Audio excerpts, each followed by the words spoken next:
이처럼 거대한 봉우리들로 변했다.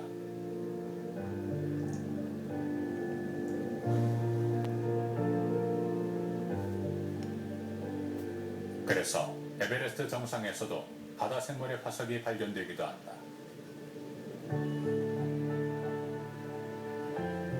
이것은 태초부터 시작됐고 오늘날까지 지속되고 있는 지구 자원의 끊임없는 순환을 여실히 보여주는 증거 중 하나다.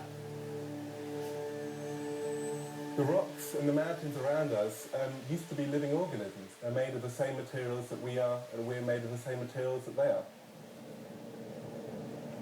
Nothing new is made. Everything is recycled through life and through rocks and back through life again. It's an example of the Earth's recycling process of all material.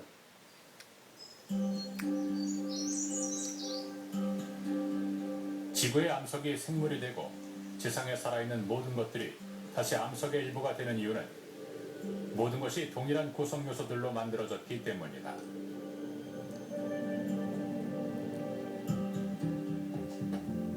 이 구성 요소는 물질의 기본 단위인 원자다.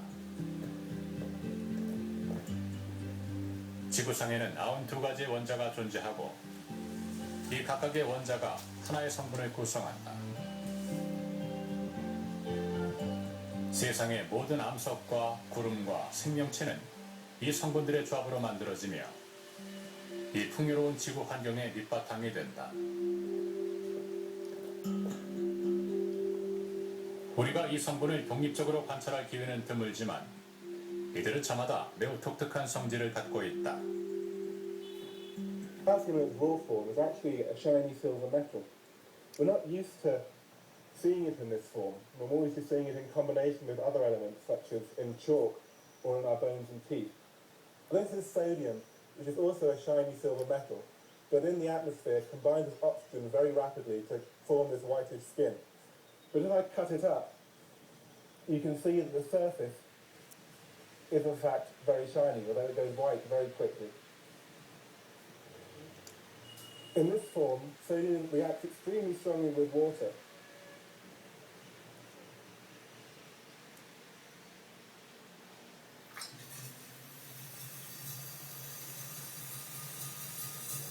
Here it's so volatile, it's combining with the hydrogen and the oxygen in the water in an incredibly reactive way.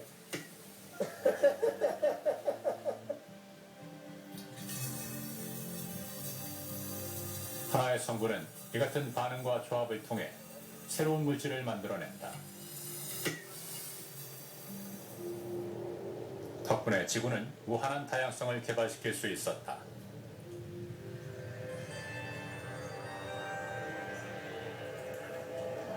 이 같은 화학작용은 저 멀리 우주에서도 그대로 적용된다.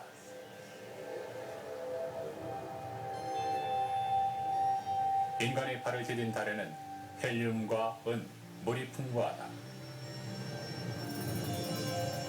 우리는 주변 행성에 로봇 착륙선을 보내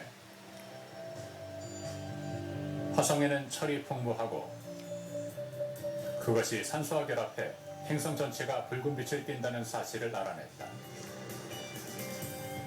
또한 금성의 탁한 대기에는 유황이 가득하다. 우주선이 태양계 끝까지 날아가 해왕성에 메탄 같은 생체 분자가 풍부하다는 것도 알아냈다.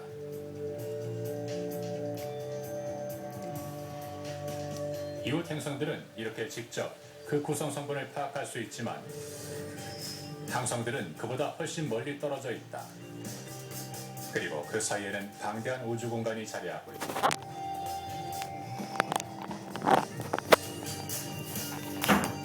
지구와 가장 가까운 항성 프록시마 켄타우리도 해왕성보다 10,000배나 먼 4.2 광년 거리에 자리 잡고 있다.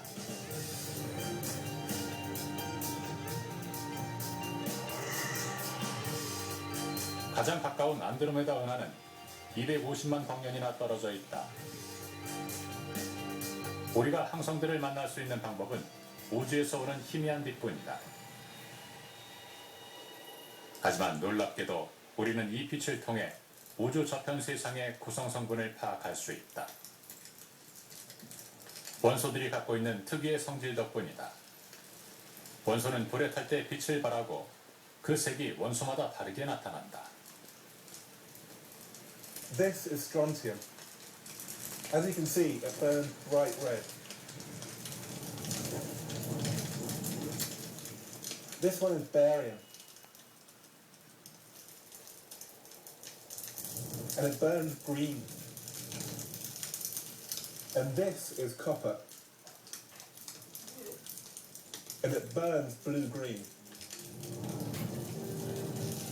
다양한 화학물질이 합해져 있는 경우라도 빛을 분석해 각각의 색을 추출해낼 수 있다.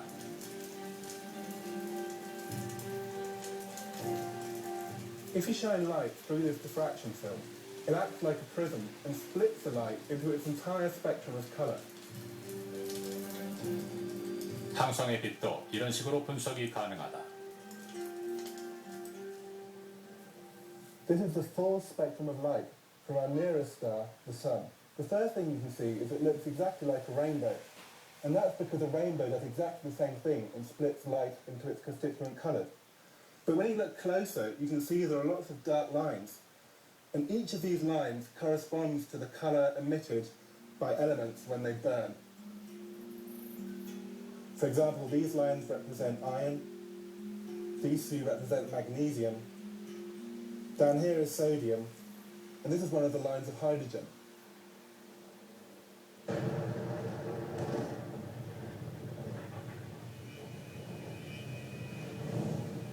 그러므로 이 선들을 면밀히 분석하면 태양에 어떤 물질이 있는지 정확히 알아낼 수 있다.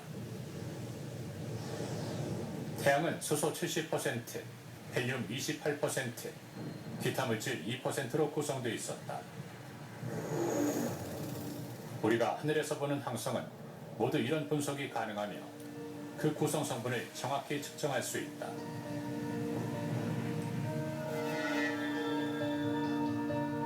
북극성 폴라리스는 430광년 거리에 있다. 그 빛을 분석한 결과 태양과 같은 중금속이 풍부하다는 사실이 밝혀졌다. 하지만 태양보다 탄소가 적고 질소가 훨씬 더 많았다.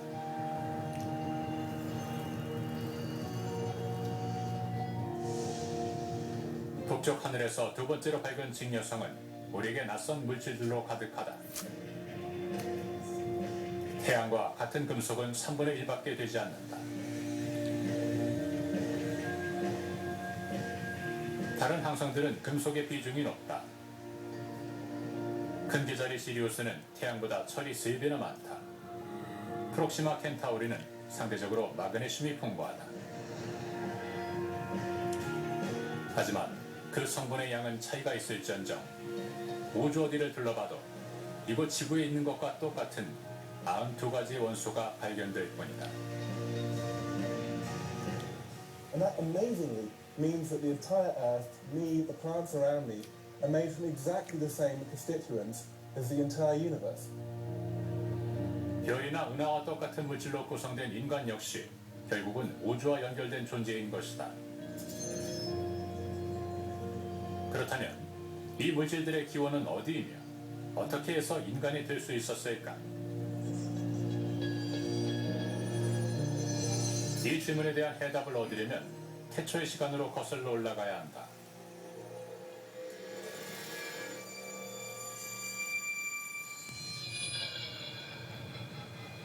원시 우주의 모습은 오늘날과 많이 달랐다. 별이나 행성도 없었다. 우주는 양성자라는 소립자로만 이루어져 있었다. 하지만 이 단순한 입자가 모든 물질의 기본이 된다. 그리고 약 137억 년 전, 천지가 개벽하던 어느 시점에서 우주 전체의 건설 재료들이 창조된다.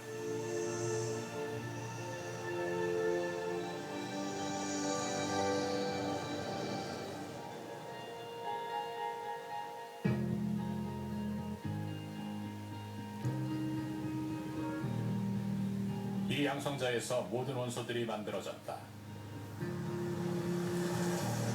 하지만 그 과정을 이해하는 것은 아이들의 놀이만큼이나 간단하다.